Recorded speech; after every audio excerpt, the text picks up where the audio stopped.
லட்சக்கணக்கானோருக்கு ஆச்சரியத்தை ஏற்படுத்திய இந்த சம்பவம் மருத்துவ உலகிற்கே புதிராக உள்ளது.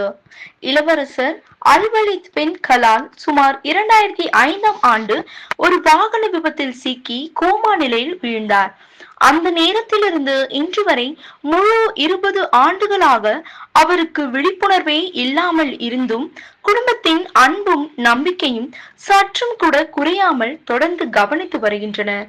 அவரது தந்தை கலால் பின் தலால் மற்றும் குடும்பத்தினர் இளவரசர் ஒரு நாள் விழித்தே தீருவார் என்ற நம்பிக்கையில் தொடர்ந்து உயர் மருத்துவ சேவைகள், தொழில்நுட்ப வசதிகள் அனைத்தையும் வழங்கி வருகிறார்கள். அவ்வப்போது இளவரசர் கண்களை திறப்பது, சில நரம்பியல் செயல்பாடுகள் காணப்படுவது போன்றவை வழக்கமாக செய்திகள் ஆகும். இதனால் அவரின் விழிப்புணர்வு மேலும் என்ற நம்பிக்கையோடு குடும்பம் தொடர்ந்து காத்திருக்கிறது.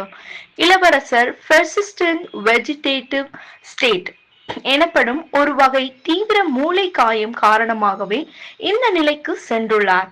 இதற்கு பூரண குணமடைதல் மிகவும் அபூர்வம் என்றாலும் உலகம் முழுவதும் சில எண்ணிக்கை சம்பவங்களில் இது சாத்தியமானது என்பதால் அந்த நம்பிக்கையே இன்றும் உயிருடன் உள்ளது.